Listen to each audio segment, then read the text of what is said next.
The beauty of the station here is that it sits in just behind the Common.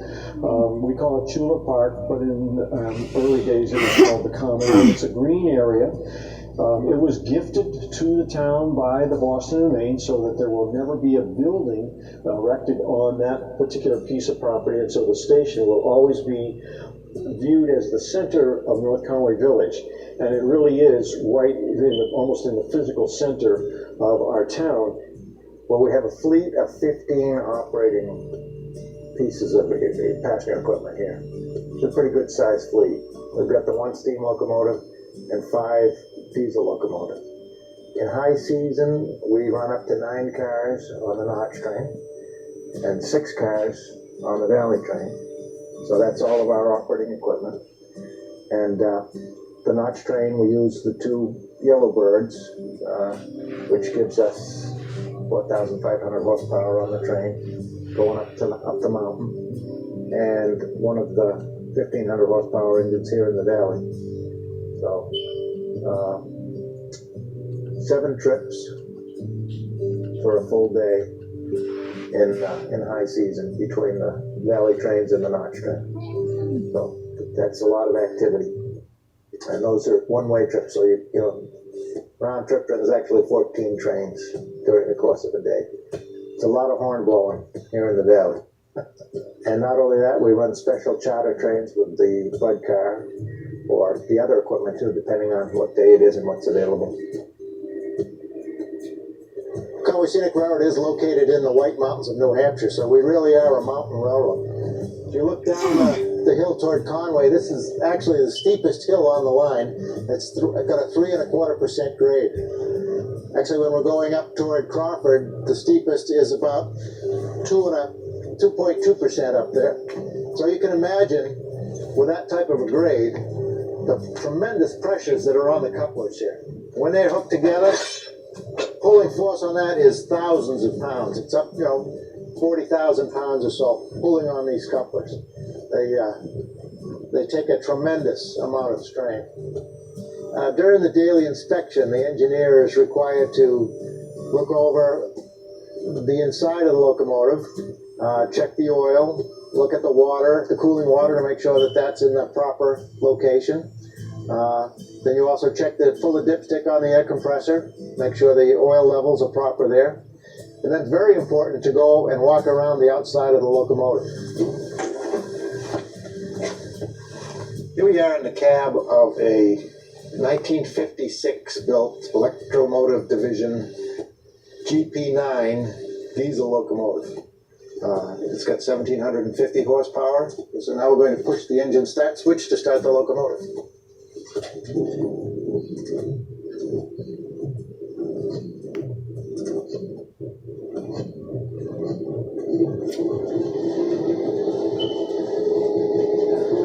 Train time, train for Conway in 2 minutes, all aboard.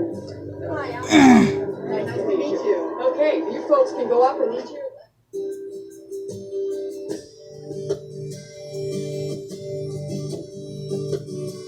Yes, right. It's not just the train ride. You get to enjoy the facility. We let people walk all through the yard. We do ask that they stay off the cabooses out there because those are privately owned. People stay in those. But, you can get right up close to the turntable. There's a steam locomotive that's on display. We do ask that you don't climb on the equipment for safety's sake. But you are free to walk all through the yard and see what we're up to. You can look through the windows in the roundhouse and see what our latest project is. And there's always something going on here. It's a living, working museum. Yep. And particularly when the steam locomotive is running, it brings many, the smell of soft coal smoke and hot oil and things like that. That's what really makes it special, is when it's one thing to see something that's quote unquote stuffed and mounted in a museum, but it's another to come and hear the sounds and smell the smells of an actual working railroad. We have restored practically every piece of equipment that has arrived at the railroad since the beginning has been in the roundhouse for some kind of restoration work of one sort or another. You know, Gertrude Elm was built in 1898. It's a wooden car, so it's had siding work done, it's had roof work done, we put all brand new wheels under it several years ago since I've been here. And like I said, it's just amazing what our crew is capable of doing. Woodwork, metalwork, you know, anything, air work, anything that needs to be done, we can pretty much do. Some things we have to go outside for, but not very many. The most recent project was the table car, the Webster, and that was a coach, and we converted it to a very fine car that seats 60, and tables of 4 and tables of 2.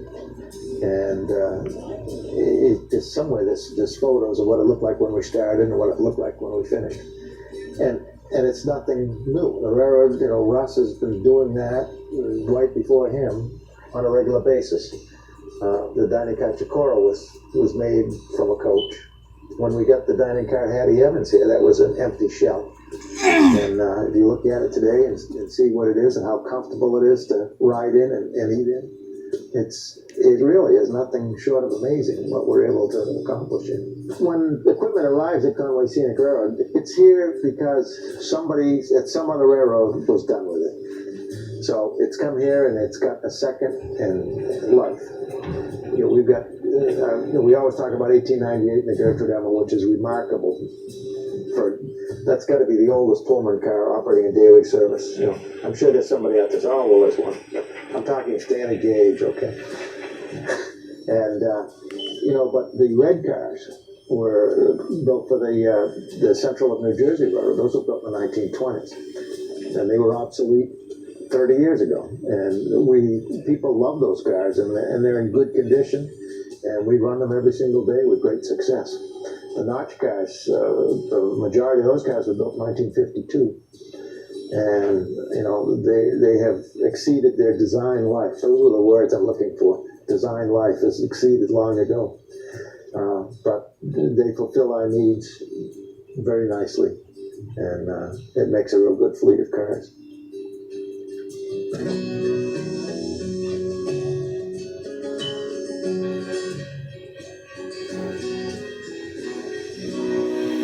Well, 7470, of course, was the first engine that Dwight Smith bought for the railroad, and he bought it in 1968 up in Sarnia, Ontario, Canada. And for a while it was over in Portland, Maine, where they did quite a little work to it. And then it arrived here, came up the Conway branch. Most people think it came in off the Main Central, but it actually came in from Dover up through Ossipee, up the line to here. So, and it was here where it made its first trip on August 4th, 1974. And it's been more or less in continuous service here since that time. And 7470 is a New Hampshire icon. It's the only standard gauge coal-fired locomotive operating in the state. You have some other locomotives around, but they don't. They're not standard gauge, or they're not coal-fired. So it's a pretty important piece of machinery to us here.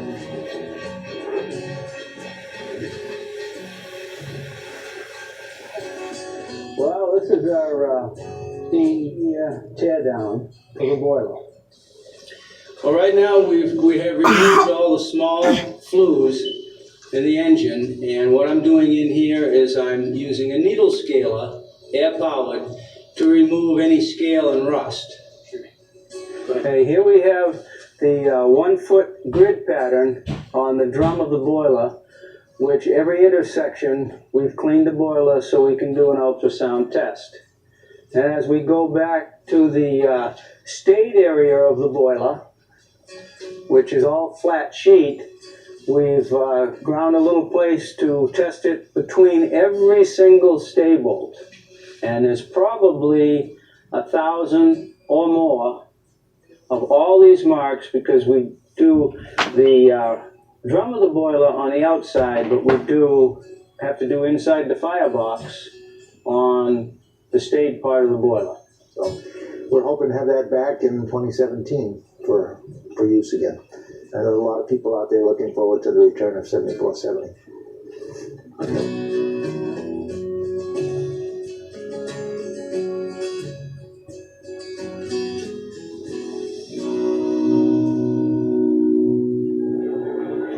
This is a very historic station that was built in 1874. And when Conway Scenic Railroad began their operation, of course, this was one of the first buildings that they rehabilitated. And it's been, we've been very, very careful about not changing a whole lot of things. You have to try to modernize, but we haven't changed a whole lot of things. So the building was built in 1874, and Conway Scenic Railroad started in 1974.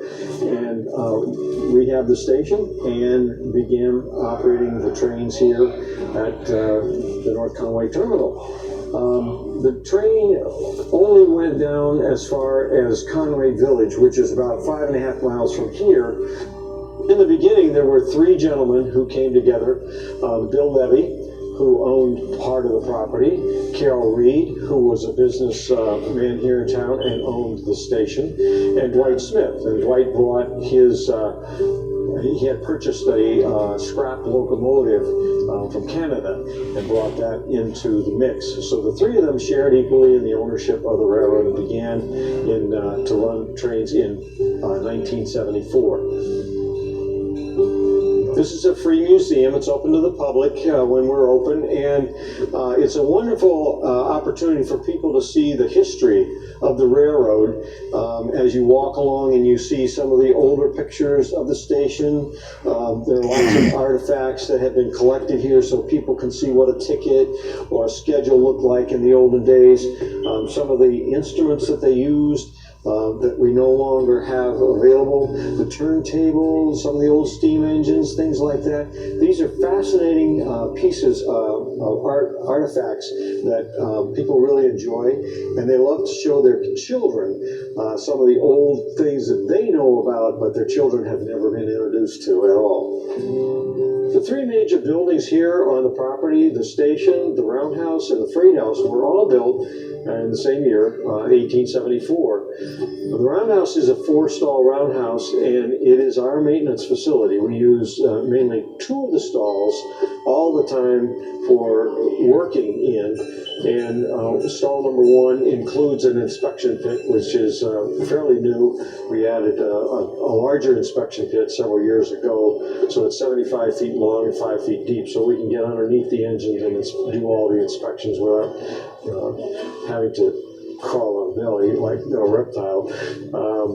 And also when we were doing that, we installed radiant heat in the floor, so we have really upgraded that facility for the workers, which has really been a marvel, because we can set the temperature over there at about 63 or 64 degrees. The floor is warm, and they stay warm and toasty at that temperature, believe it or not, all through the winter, even if it's blowing 40 miles an hour and 20 degrees below zero. Why do they call it a roundhouse? Well, the reason they call it a roundhouse is because if you look in front of the building, there's a turntable. The turntable is 85 feet in diameter, and it moves around on a big pedestal, and it services all 4 of the stalls that we have. Roundhouses in many of the major metropolitan areas like Detroit and Buffalo and Boston, had roundhouses that were almost fully encompassing the turntable. There was only 1 track that was open to the outside. In other words, they would fill all the stalls with the steam engines particularly, and that's where all the maintenance took place in the roundhouse. And then when an engine was ready to go, they would turn the turntable to it, put it on the table, turn it to the house track, and the house track would take it out and put it into service. So we have 1 track that leads to the roundhouse, the house track, and we have the turntable, and then we have 4 stalls. We like to have our engine lead one way. We can't turn it around down in Conway, so we have it lead up the hill. So when we bring our engine out in the morning, we turn it on the turntable because it's always facing, the front of the engine is facing south. When we operate between North Conway and Conway, we want the engine to face north. So we bring it out on the table, turn it 180 degrees, and then put it on the train. Same procedure in reverse at night. Or put it on the turntable and then turn it 180 degrees and put it away. The reason for that is that the house has a slope roof. The front of it is the tallest part, and that's where the stack is.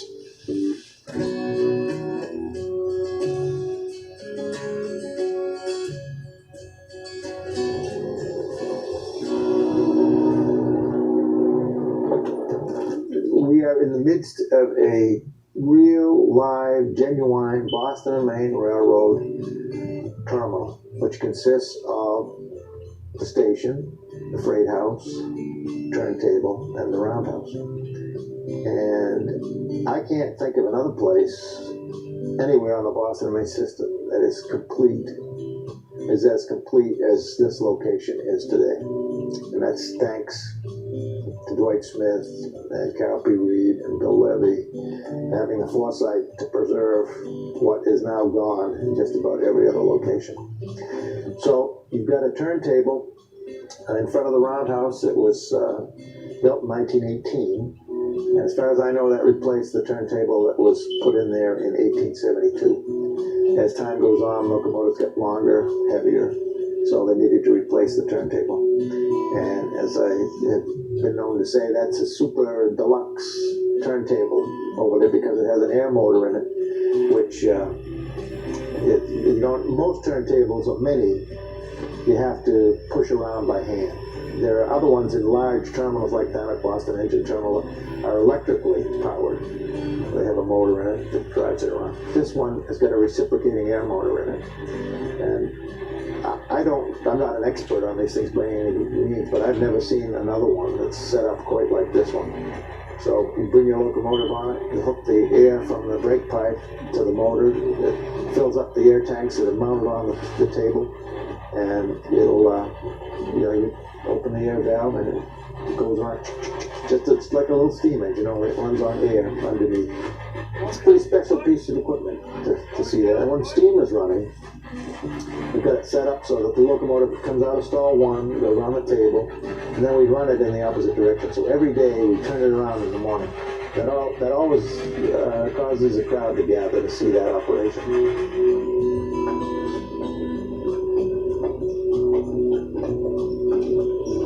And then in 1994, the state of New Hampshire purchased what's called the Mountain Division.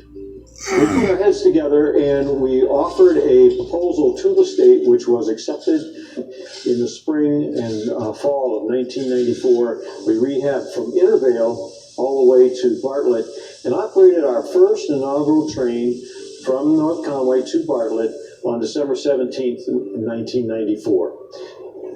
In 1994, in the spring of 1994, we were able to go and inspect the Mountain Division, primarily from Bartlett on up to Crawford Station, because there had not been any in that area since 1986. We were able to get through, but only because we took a high rail truck. In some cases, we had to go to certain points and then back up and come back around because there might have been a bridge that wasn't safe, washout, wash-ins, all sorts of things that needed to be fixed. So in the spring and summer of 1995, we did a lot of tie replacements and made other repairs to the bridges and all the track structures so that we could get through. We cut trees. I'm sort of remembering some of the scenes that we had where we might have 8 or 10 guys out there and they were cutting trees and they drag them up to the chipper and throw them in the chipper, and we did that for days and weeks and on end. It required the replacement of thousands of ties because the ties were old and worn, and it literally thousands of trees that had to be removed that had grown up in the years that the track had been abandoned. So it was quite a project, and there were quite a few people who worked on that. And we operated our inaugural train to Crawford Station in September of that year. As we were working and rehabbing the track, we also were exploring the possibilities of new equipment that we were going to add, because we needed to have 2 train sets, because we were operating a train between Conway and North Conway, and soon to run that between North Conway, and Bartlett in a continuous loop during the day. But we needed a second train set in order to run what we call the notch train. Basically what we did was we upgraded our locomotives so that we had larger locomotives, more powerful locomotives operating on the notch train, and also they had the capability of using dynamic brakes.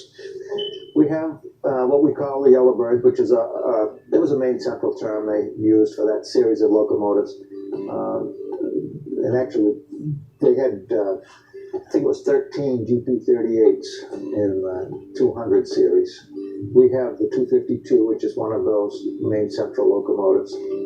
And we also have a 216, which is that is a GP35. It's actually 1 year older than the other engine, but it's higher horsepower.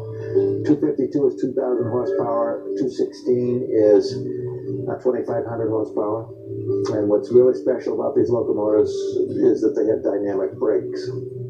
Dynamic brake takes the traction motors that are under the engines and turns them into generators to make resistance, so that when you're going downhill, they act as a brake. And that's pretty important on this mountain railroad that we have up here.